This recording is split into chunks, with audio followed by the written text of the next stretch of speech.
right, good evening, everybody. Thank you for joining us. We just officially started this session, so I'll just wait while attendees are starting to flow in here. Let everybody give a couple of minutes for people to get in, get settled, and then we'll start the presentation. Wow, 80 plus people already. This is great. Very thankful that you were able to join us tonight.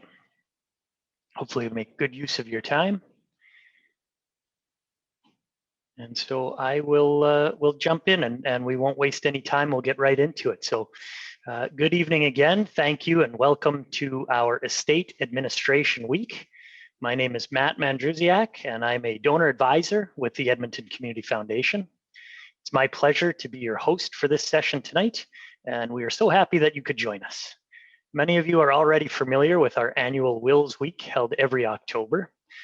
This week, we are launching a new series of presentations similar to those you've attended for Wills Weeks in the past, but with a specific focus on the ins and outs of effectively administering an estate. At the Edmonton Community Foundation, our role is to help people create their legacy for our community, and we are a trusted resource for Edmontonians to provide ongoing endowment support for the organizations and issues that they care about. As a result, we have many conversations with people in our community about their will and estate plans, and we know how important it is for people to learn valuable information from wills and estate professionals. Just before I introduce our presenter for today's session, I would like to let you know that at the end of the session today, you will be given an opportunity to fill out a survey. Since this is our first time presenting an estate week, estate admin week, your feedback is vitally important to make sure that if we do continue to do these over the next number of years, that we are delivering a solid performance and a good program for people to tune into. So please do take the time to fill out that survey at the end. I'll also let you know that before I introduce Ravinder, we are recording today's session. All 9 sessions that we're hosting this week are being recorded and will be posted to our website before the end of April. It'll take us a little bit of time to compress and get everything set up and put onto the web, but you can find these recordings likely by the end of the month. So if you have others that are interested in viewing that couldn't attend tonight, we will have a library of resources available to you in a couple of weeks' time. Just before, again, I introduce Ravinder, just to let you know how we're going to flow through the evening tonight. I will turn it over for the presentation here in a couple of minutes. Feel free as the presentation goes on to enter any questions that you may have in the Q&A box on your screen. Ravinder is likely going to go through his entire presentation and will stop to take questions at the end. So feel free to, if something crops up and you want to ask a question, write it into the chat box or the Q&A box, and we'll get to your question when we make time for that towards the end of the session. So without further ado, let me introduce our presenter tonight. Ravinder Chana is an associate lawyer at Parlee McLaws and works primarily as a litigation lawyer. Ravinder strongly believes in giving back to the community. He is an advocate for legal education and has volunteered with various organizations that support this cause, including ECLC, ECF, SKAEL, as well as Just Rights. So I will shut off my screen and my mic and turn it over to Ravinder. Take it away.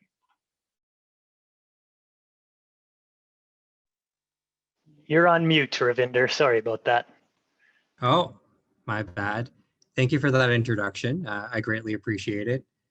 Hopefully there are no technology issues, and apologies, I'm going to stop sharing and make sure that sharing is optimized so that everybody can hear. I'm going to be sharing a video, which I find particularly amusing, and I hope that you will as well. Okay. So welcome to our Edmonton Estate Administration Week presentation regarding capacity. So this presentation is part of a series of presentations, as Matt mentioned. It's part of the Edmonton Estate Administration Week, which is a series of free presentations offered offered to Edmonton and area residents, in essence, to help them learn the ins and outs of effectively administering an estate. So I wanted to thank the Edmonton Community Foundation. They are the ones that put on the Edmonton Estate Administration Week, as well as Edmonton's Wills Week. They're an excellent organization with great people like Matt. So a little bit about the Edmonton Community Foundation, or a little more. The Edmonton Community Foundation is a foundation that connects you to resources you need. With their help, donors can make the best decisions with their funds. I would recommend reaching out to them regarding endowment funds. So endowment funds are very interesting, actually. Endowment funds offer permanent investment of charitable gifts to provide ongoing support to organizations in Edmonton and the community. So I'm a big fan of the Edmonton Community Foundation. Their goals line up with my goals, in that I'm a big proponent, as Matt mentioned, of legal education. And the reason why I'm here today is because I believe that it's important as lawyers to make the law more digestible and easily understandable. So I hope today that you're going to learn something new, and that we can make some complex legal jargon, in essence, more digestible and understandable for you. Here's the video that I was referring to. It's a very funny video, and we're going to come back to it at the very end. So please pay close attention to this video.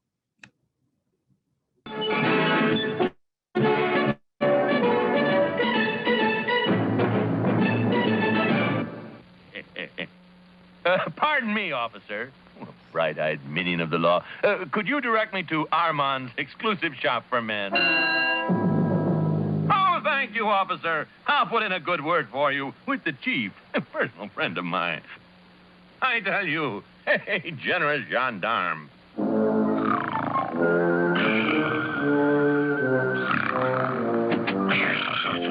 Attention!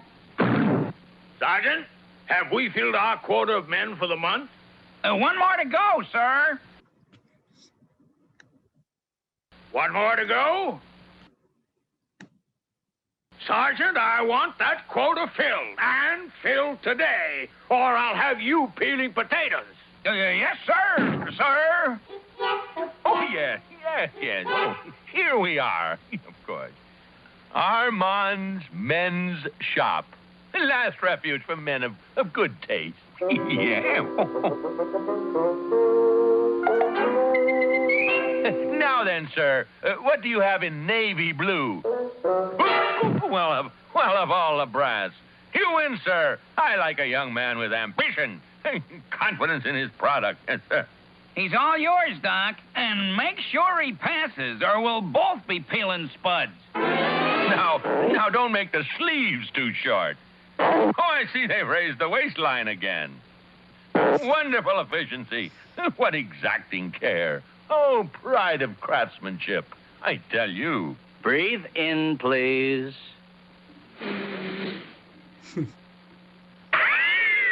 I say, sir, I like your tie. A bit loud, but I'll take it. I never did go for Ivy League suits.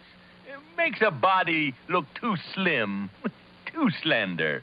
Whatever became of the box shoulders?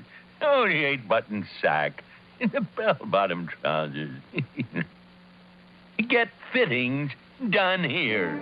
Who that Armand is a stickler when it comes to fittings. Ow! Watch those pins, young man.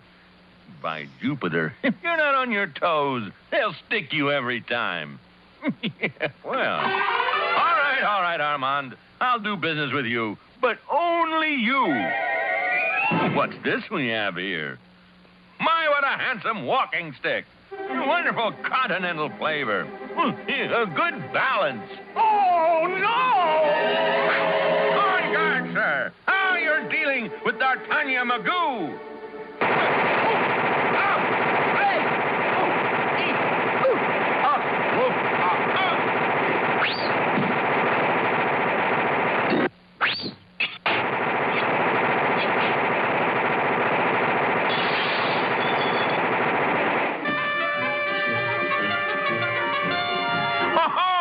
Yes, a trick walking stick. Oh, you rascal, you. And of course, a bottle of cologne.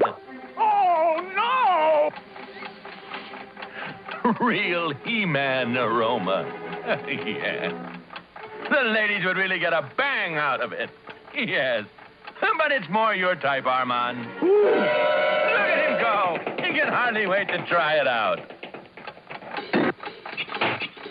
No!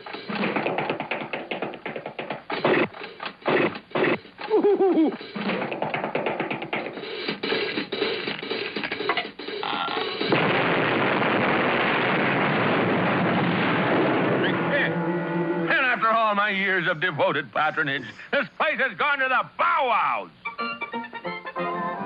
Ah, looking glass. Oh, Magoo, you never look better. Oh, clothes certainly do make the man. Thanks to this exclusive label. It pays every... Oh, Magoo, you are too much. So that was a very comical video. They don't make cartoons like that anymore. You must be wondering, why have I showed you a video of Mr. Magoo? Well, Mr. Magoo is an elderly gentleman. He's also wealthy. I want you to be thinking, does Mr. Magoo have capacity, and why does it matter if he has capacity or not? I also want you to think if you're prepared for if you become incapacitated.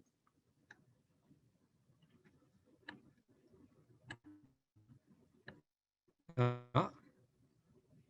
apologies there. So in today's presentation, we're firstly going to discuss what capacity is. Then we're going to be discussing capacity in the context of powers of attorneys, personal directives, and wills. So two of these, powers of attorneys and personal directives, are tools that you can have in place in the instance of if capacity is an issue. So what is capacity? Well, legal capacity is a person's ability to understand the nature and consequences of entering into certain arrangements that impact their rights or the rights or entitlements of others. So another way of putting it, in respect of making decisions about personal or financial matters, it's the ability to understand information that's relevant to making a decision and to appreciate the consequences of making a decision or not making a particular decision. So a little more about capacity. Capacity can be time specific. So for instance, somebody can be in a coma for a month and lack capacity during that short duration, while others can lack capacity for an extended duration of time. So also capacity can be task specific. So somebody can have capacity to handle their, for instance, their financial affairs, but not their personal affairs. Capacity can be seen as being on a spectrum. So in essence, somebody may be having, being absolutely capable and having complete capacity, or they may have significant capacity impairments, and at that time, co-decision making may come into play, or they may not have capacity at all. Capacity could be permanent or reversible. So you could have dementia that is untreatable, or for instance, you could simply be intoxicated for a short duration of time and not have capacity to make certain decisions. So just with respect to the continuum of decision-making choices, if you just require a little bit of help and you do have capacity, you can seek a supported decision-making arrangement where you have individuals that you authorize to, in essence, help you make decisions. A co-decision-making arrangement is if somebody has significant impairment. However, they simply require somebody's help to make decisions. On the other end, if somebody completely lacks capacity and doesn't have the appropriate measures in place, they'll be required to make a guardianship or a trusteeship application. In this presentation, we're going to discuss those tools, in essence, that you can have in place in terms of if you lack capacity, what you can do, in essence, to make sure what you want actually happens. So why does capacity matter? Well, capacity is a prerequisite. You need capacity to contract. You need capacity when making a will, as we'll discuss, to have a valid will. If you don't know what you're doing, for instance, when you're making a will, your will is not valid. Also, and when you lack capacity, that's when you require somebody to handle your financial or personal affairs. So that is why capacity matters. And I hope to distill in you the importance of, I guess, having the appropriate tools in place throughout this presentation, as well as seeking legal advice to make sure the tools meet your needs. And also, I want to stress the importance of also capacity. And I want you to be able to understand what capacity means.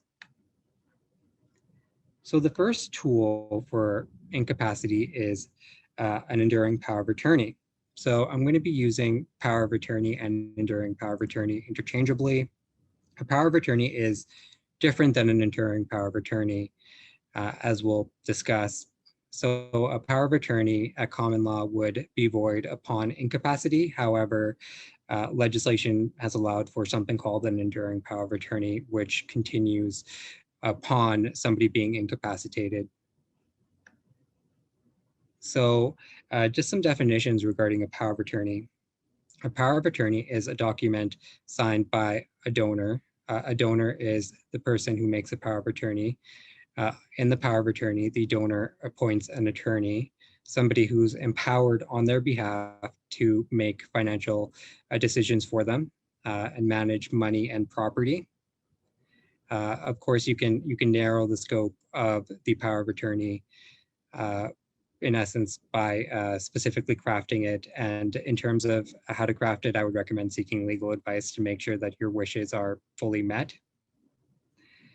So an enduring power of attorney is the same as a power of attorney, however, it endures upon incapacity. So if you become incapacitated, in essence, the power of attorney will continue on. And as we mentioned previously, at common law, power of attorneys would be invalidated upon incapacity. The act which governs powers of attorney, the Powers of Attorneys Act, allows for something called an enduring power of attorney. An enduring power of attorney is a creature of statute. And as we mentioned again, it continues upon incapacity or infirmity, or it takes effect upon incapacity or infirmity. So with respect to making your power of attorney into an enduring power of attorney to, in essence, continue on, if you do become incapacitated, you need that specific wording that it is to continue upon incapacity or infirmity, or take effect upon incapacity or infirmity. So there are different types of enduring powers of attorneys, which I won't go further into. I'll just briefly touch upon them. So you can have a continuing enduring power of attorney, which takes effect when it's executed and continues upon incapacity or infirmity, or you can have a springing enduring power of attorney, which springs into effect upon a certain contingency happening. Oftentimes that is somebody lacking capacity.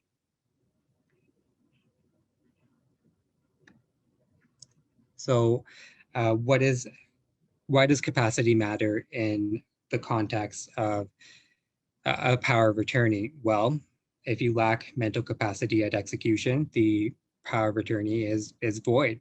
So interestingly, the Powers of Attorneys Act does not provide a definition for capacity. It does touch upon capacity, and it does so in Section 3, when it says that the donor must be mentally capable of understanding the nature and effect of the enduring power of attorney. So what does that mean? Well, capacity to execute a power of attorney means that the donor must be able to understand that the attorney would be able to assume complete authority over the donor's financial affairs, that the donor must understand that the attorney could do anything with the donor's property that the donor could have done, that the authority would continue if the donor became mentally incapable, and in the event would become, in that event, if the donor became mentally incapable, would be irrevocable without confirmation by the court. So with respect to an enduring power of attorney, I would recommend seeking legal advice and getting one in place, just in the contingency of if you do lack capacity. You need somebody to look after your financial affairs, pay bills. You should probably look at getting that done and planning in advance. So in terms of personal decisions, personal directive comes into place, and it deals with personal decisions if somebody's incapacitated. So some definitions. A maker is a person who makes a personal directive. The agent is a person designated within the personal directive to make personal decisions on behalf of the maker. Personal directives are governed by the Personal Directives Act. So in essence, what are personal decisions? It's who you can interact with. It can be how often you get a haircut, simple as that, or it can be, for instance, where you reside. So very, very important decisions, very important decisions. So in essence, why should you have a personal directive? Well, if you become incapacitated, you can have somebody that you know will deal with your personal affairs upon incapacity. You can also avoid expensive applications for guardianship. In essence, the benefits of having a personal directive is you can decide who your agents are. You can have multiple agents. You can have alternate agents as well. And also you can just set out your wishes. You can have your wishes written down, what you would want to happen upon incapacity. So what is capacity in the context of a personal directive? Well, capacity means the ability to understand the information that is relevant to the making of a personal decision and the ability to appreciate the reasonably foreseeable consequences of the decision. So with respect to a personal directive, it only comes into effect if you're found to lack capacity. That means you're not able to make your own decisions, simply put. Within your personal directive, you can make the determination on who makes that decision of if you lack capacity. So you can set that out within the personal directive. So to determine capacity, the people who are designated to make that determination must consult with a physician or a psychologist and then make the declaration in writing. If no one's designated to make that decision, or if the person that's designated to make that decision doesn't want to, in essence, that decision would be made by two service providers. And I think there are specific requirements as to who those service providers are as well. So I believe one must be either a psychologist or a physician.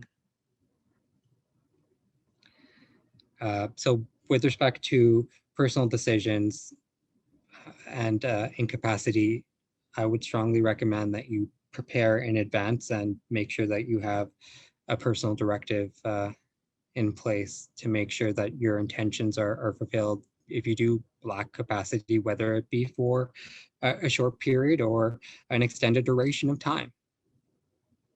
So I'm going to touch upon now the last of the trifecta of estate planning documents, wills.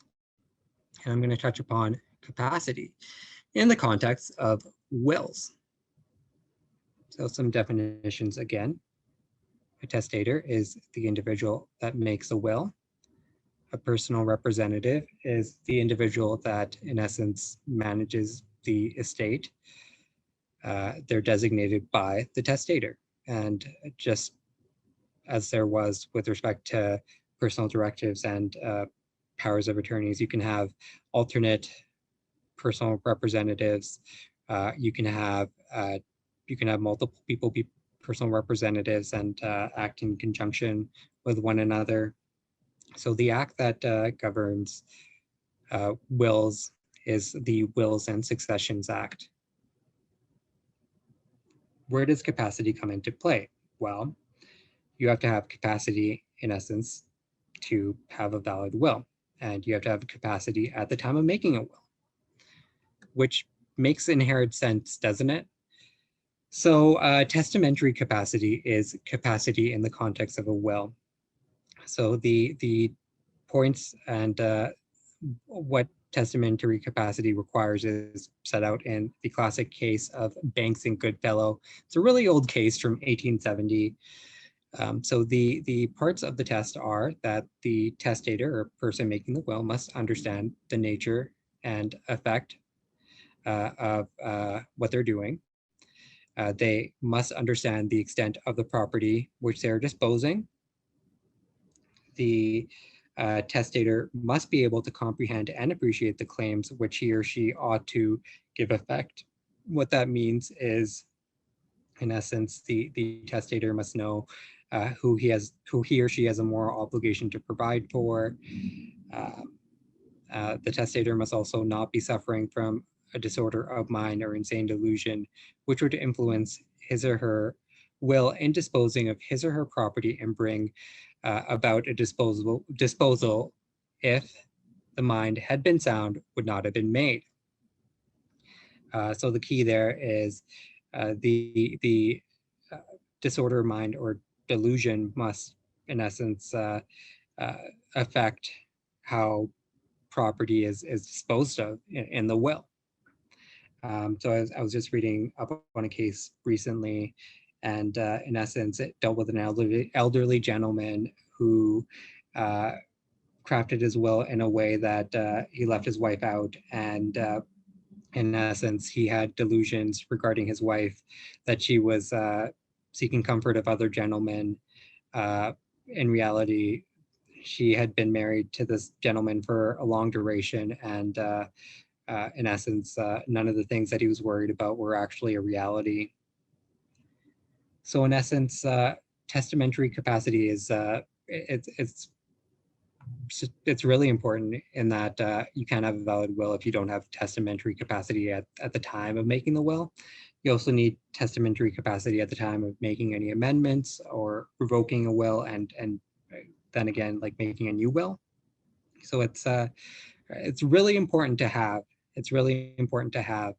If there are concerns regarding capacity, and just in general, if you're making a will, seek a lawyer's advice. A lawyer is going to make sure that they do the appropriate due diligence, in essence, when somebody's drafting a will or making a will.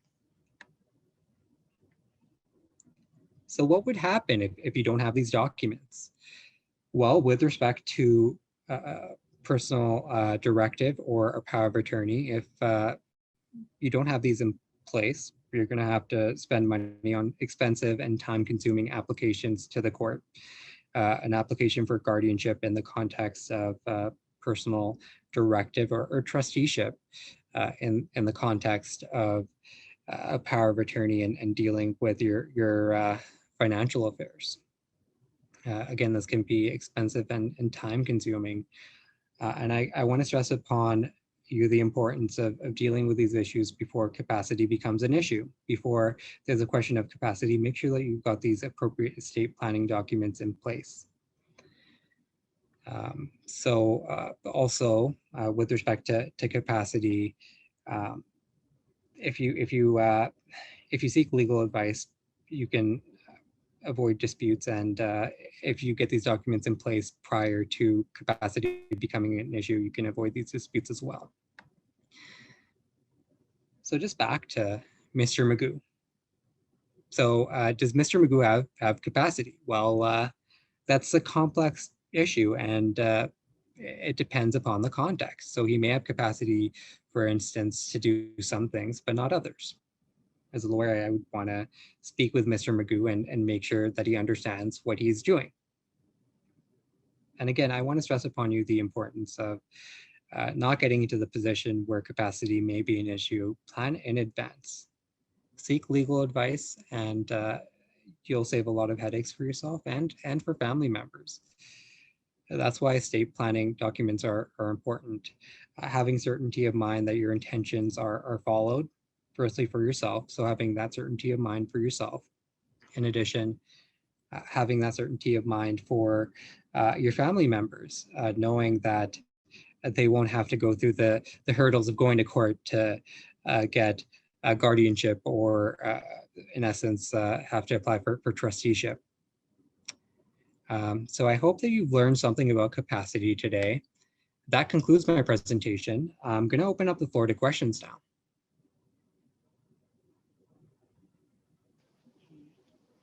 So thank you, Ravinder. Very good. I have a few questions that have come in through the Q&A. So if you don't mind, I'll just read them off to you and you can answer them if that works, or I don't know how you want to flow through, but we can do it that way. So I'll start from the top and work my way down.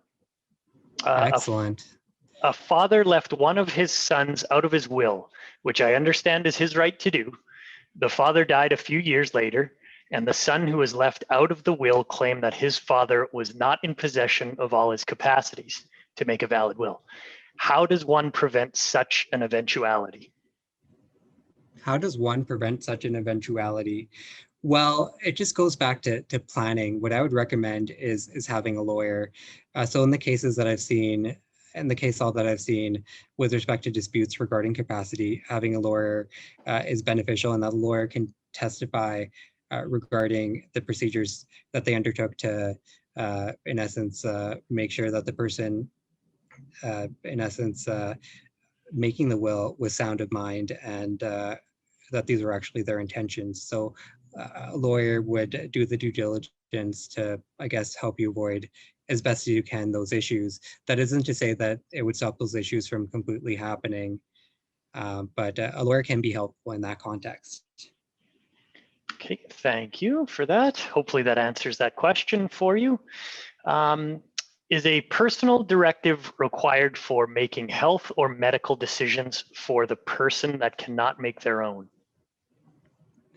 Okay, so I would recommend having a personal directive for a person. I would recommend you have one in place. So if you can't make decisions on your own, you have that in place. However, if you don't have one in place, in essence, people can apply for guardianship to help you make those decisions. So I hope that answers your question there. Okay, thank you. Next one here.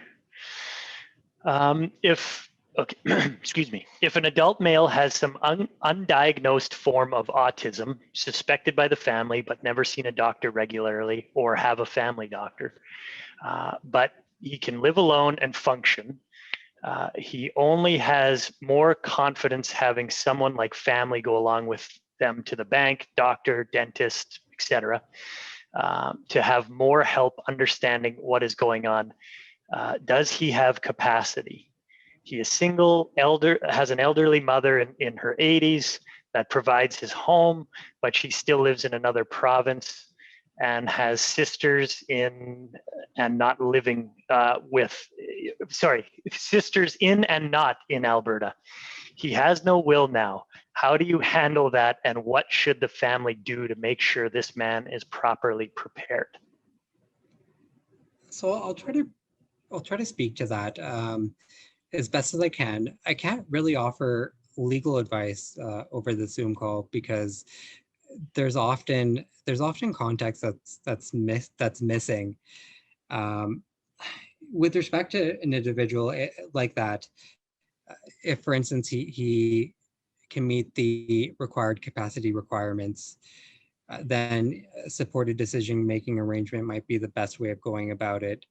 A supported decision-making arrangement is something that you can have in place if you do have capacity, but you just require a little help in making decisions. I can't really provide context, or sorry, I really can't speak to if this individual has capacity because I would need to know more.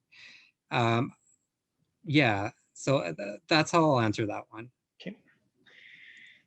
Can an estate executor name in a will?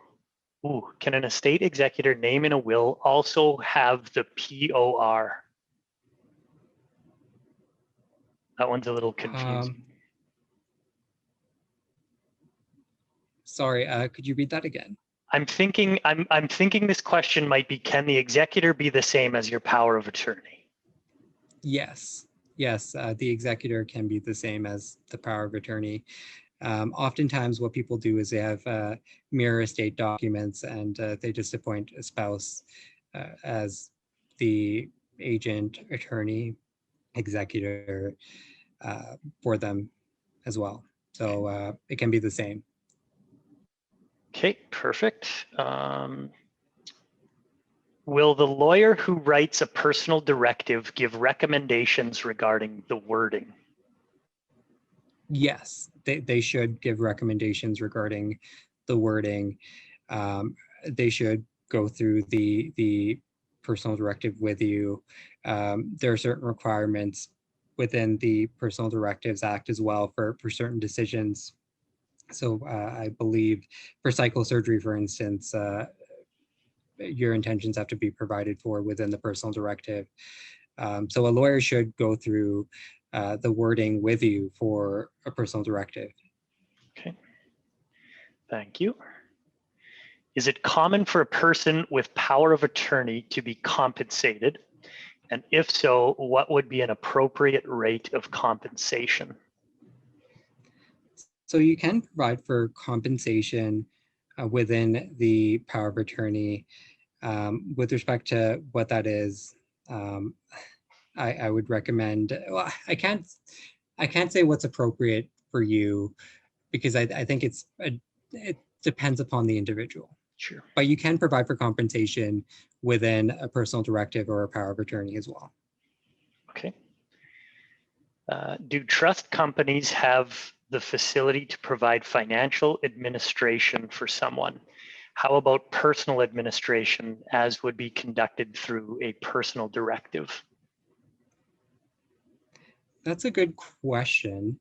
They do have the capacity, so you can appoint a trust company as sorry, the word is escaping me, as an attorney. You can't appoint them as a personal representative. I haven't seen that done. So no, I haven't come across that. Okay. If your designated power of attorney becomes incapacitated, what happens? So ideally, I would hope that you seek legal advice when you're drafting these documents, because if you came to me to draft any of these estate planning documents, I'd advise you to have alternates, so that if that was the case, you'd have somebody else step in to do that for you, to make the necessary decisions for you. Okay. Is it common for a family doctor to determine if someone has capacity? Is it common for a family doctor to determine if somebody has capacity? Yes. Okay. Fairly straightforward answer. If someone is in a coma and an enduring power of attorney is invoked, what is required to revoke the power of attorney when the person comes out of the coma? So if you have capacity to manage your financial affairs, you can manage your financial affairs, provided that the person comes out of the coma with complete capacity. They can simply revoke the power of attorney. Okay. Oh, here's a good question that I don't really know. I've never heard this before. Can an attorney ask to be relieved of their responsibilities? Can an attorney ask to be relieved of their responsibilities? That's a good question. An attorney can refuse to act as an attorney. I know that. So I guess the answer is yes. Yeah, we had this question come up, similar question come up where a couple of sessions ago, where someone asked, say your executor has gotten through a bunch of your stuff, like administering the will, and then just decides to quit. I'm assuming that that's the same sort of case that this question is referring to here. If they've taken on the role and are going through it and doing it, is there a point in time where they can just be like, I've had enough?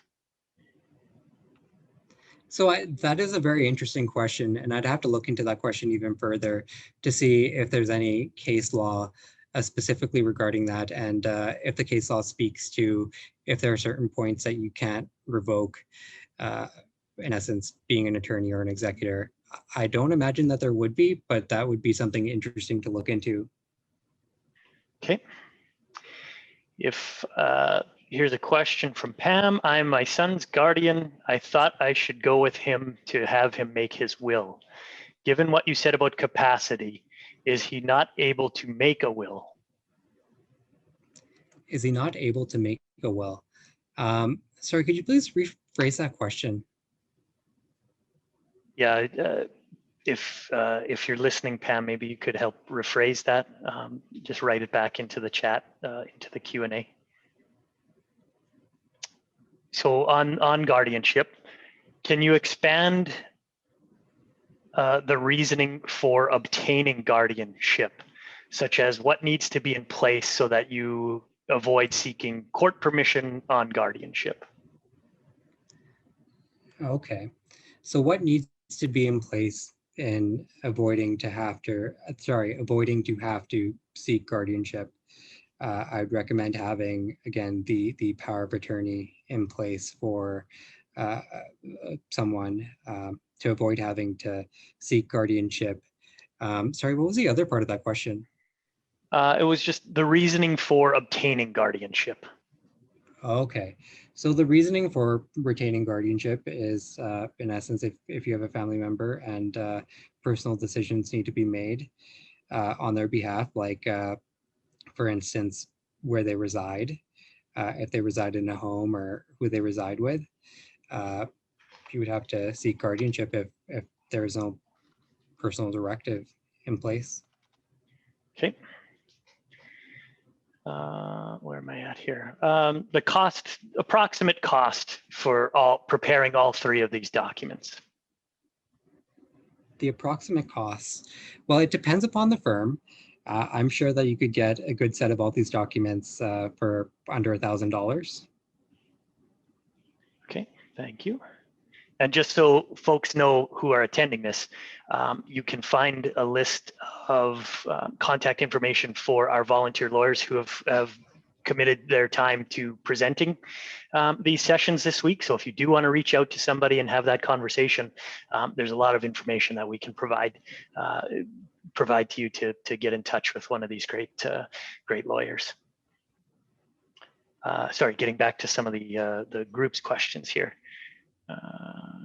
What happens if a father had signed a power of attorney in place for their daughter, or had a power of attorney in place for the daughter since 2004, but the lawyer stated in writing that it was not so in 2019? It doesn't make sense since some lawyers' offices in the, oh boy. It doesn't make sense since the same lawyer's office is the one who signed the power of attorney. So I'm not sure if I fully understand that question. Has the power of attorney been revoked? So if the person revoking the power of attorney has capacity to revoke it, they can revoke it. I'm not sure if I answered your question. Yeah, it's so if you want to add some clarification in the chat, I can see if I can take another stab at it. Sure. It's from anonymous attendee. So if you're still on listening, perhaps there's some additional information that you can provide. Okay. Oh, they said, no, the power of attorney has not been revoked.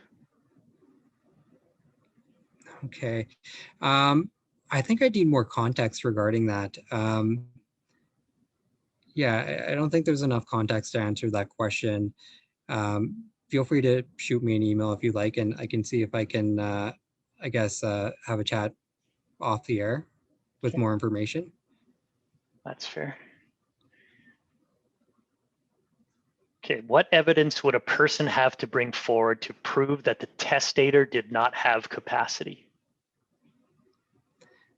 To prove that the testator did not have capacity, there are a lot of factors that go into play there. If the testator did not have capacity. There are certain things that may be suspicious regarding the distribution of, for instance, the property. So for instance, something that I've seen in cases is a person, instead of providing for their family members, provides for somebody that they've barely known. There are a lot of factors in play, and it's all case dependent. Oftentimes context at execution of the will comes into play as well. So a lawyer can provide testimony regarding what they saw at the time of execution and in essence their due diligence that they did. That's a very complex question. Okay. Pam has responded about the guardianship in terms of the will. So she says, for clarification on my previous question, I am my adult son's guardian due to a diagnosis or a diagnosed mental health issue. As the guardian, do I have the will written with the lawyer for her son? I've never honestly come across this situation. I'm going to state the same thing. I can look into this for sure if you like. Please feel free to give me an email, and I can do some research into this specifically off the air. Okay, thank you. Okay. Is a request for out-of-province executors to post a bond recommended? If so, what is the process? So is a request for, sorry, could you please restate that question? Yeah, so I think this is more just to do with the role of an executor. So is a request for out-of-province executors to post a bond recommended? If so, what is the process? So if you're an executor for an estate that's here in Alberta, but you live in BC, do you have to post a bond? It's been a while since I've looked at the context of posting a bond. Matt, have you come across this recently? I haven't. I know it's possible. I know we're dealing with a family estate that's going through some similar issues. We waived, well, I shouldn't say we, the family waived the right to have the executor post the bond, so he didn't need to do it. So I obviously can't answer that the way that a lawyer would, but that's just my personal experience. Yeah, again, I haven't come across that, unfortunately. Sorry, no, I don't think we have posted Ravinder's contact information. But yes, we can, before we shut down here, for sure, we'll be able to provide his email contact for sure.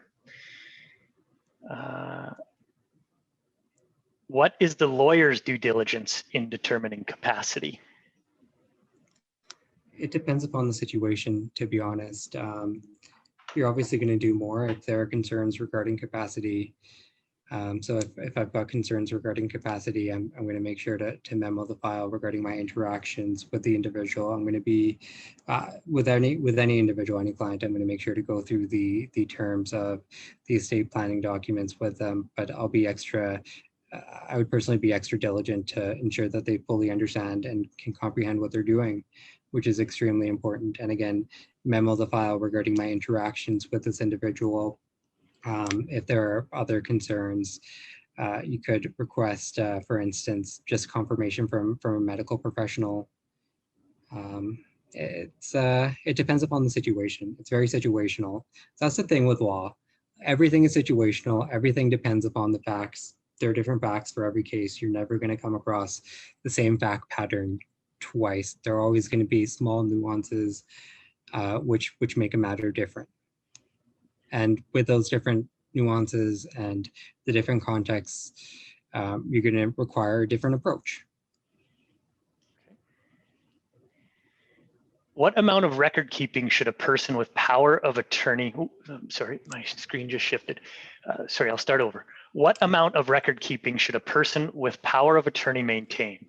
Can they be required to account for their actions, and what discretion can they exercise in managing the affairs of the donor? So that I'll answer it in three parts. So I believe the first part of that question was in essence, if what level of accounting should you do? So in essence, in appointing an attorney, I would recommend having somebody that you trust and that's good with books. That's good with keeping records. With respect to providing an accounting, the second part there, the person that is making the power of attorney can require the attorney provide an accounting or report to certain individuals, and they can set those out within the power of attorney. Apologies, I forget the last part of that. Sorry, where did I put it here? I may have dismissed it already.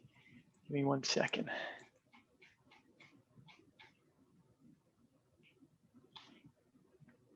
Well, maybe I didn't. Oh, essentially, I think it was, can somebody, what sort of discretion do they have when it comes to the finances of somebody? What kind of discretion? So the courts provide, I won't say a lot of discretion, but they do provide discretion to attorneys in essence. And it's far more difficult than you would, how do I put this? They do have discretion is all I'll put it. We'll do a couple more here. I know that there's still some questions in, but we'll just take time for a few more options. So if a person is not aware of their actual finances, would they have capacity? If they're not aware of their actual finances, so I guess what does not aware of their actual finances mean? Because at the outset, it depends upon the context. Firstly, it depends upon the context. So for instance, that isn't necessarily a prerequisite for making personal decisions. But if they don't actually appreciate their finances, so if they don't know how much money they have, if they don't know their assets or liabilities or who they're supposed to provide for, I don't think that they would have capacity in the context of making a will, having a valid will. In the context of a power of attorney, you don't necessarily have to be able to manage all of your finances, but as we discussed, you have to appreciate what, in essence, the person that's going to be your attorney can do with your finances and can do with your property. So I guess I'll answer it as it varies on the context. Okay. And just to follow up on a question that came in earlier, I have posted Ravinder's email in the chat box, not the Q&A, in the chat box. So if you want to write that down, feel free to go ahead. We'll do one more here. I'll just try and find a good one to go on. Okay. How does one prove or disprove capacity after a person is deceased? For example, capacity was questioned when a second will was written and signed. The lawyer questioned capacity, but was told by the executor that there was not a first will. There was not a first will. So if I understand that question correctly, you're asking what determinations, I guess, are made in that capacity assessment after somebody has passed away. Well, in essence, just think of it this way. What is the court going to look at? They're going to look at the evidence. The court always looks at the evidence. So what they would look at is they would look at medical records. They would look at, they would receive testimony of the lawyer that, in essence, drafted the will, and in essence, what they would have testimony regarding what due diligence they did. The other part of the question was, sorry, what was the other part of the question? So it was, how do you prove or disprove capacity after someone is deceased? They've written two wills, but the executor told the lawyer that there was only one will written. Okay, so in essence, again, to summarize, it's all dependent upon the context and the evidence at hand. How do you prove or prove? Again, it's going to be different for each person. got to look at the evidence. The court always looks at the evidence at the end of the day, and that's what's important. Sure. And so we'll just do one more because this one came in and it's I think an interesting question. When making the personal directive, can the testator defer critical life decisions, i.e. while they're in the hospital, to the discretion of the attorney? To the discretion of the attorney. So there are certain decisions that you do have to set out within the personal directive. I believe one is if you want to be resuscitated or not. In essence, you can set out a lot within the personal directives, and at the end of the day, what really matters is that the person who is making the personal directive, that their intentions are followed. And I guess at the end of the day, it's about making sure that your intentions are appropriately conveyed within such a document and appropriately drafted, that in essence, your wishes are followed and heard. Thank you. I know that there's still a few questions that are in the Q&A, and we can't get to everything, but I really do appreciate the time both you have taken, Ravinder, and everybody who's been on the call to be a part of this presentation and to ask their questions. I know we couldn't get to all of you. Ravinder has been gracious enough to provide his email, and I'm sure he would be able to handle a few email questions over the next little while. Do keep in mind that if your question wasn't answered today, there are still a number of sessions to come over the next couple of days.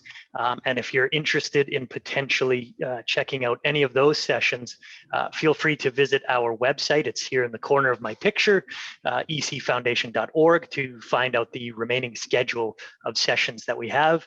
And we will be posting these recordings within the next couple of weeks. So do feel free to check back on our website to find the database, the library of presentations that we'll have over the next little bit. If you are interested in any other, if you're interested in getting any other information about the lawyers presenting throughout this week, feel free to contact us. We can certainly put you in touch with the folks who are doing the presentations tonight. So before I wrap up for the evening, maybe I'll just turn it back over to Ravinder. Any closing words, Ravinder? I just wanted to thank everybody for coming out, and I hope that you've learned something new. I hope that this presentation was easily digestible and understandable. And again, as Matt mentioned, we want to thank you all for coming out and doing the due diligence and learning and educating yourself. So thank you all for coming out. Greatly appreciate it, and have a great evening. Well, thanks very much. Thank you all for attending tonight.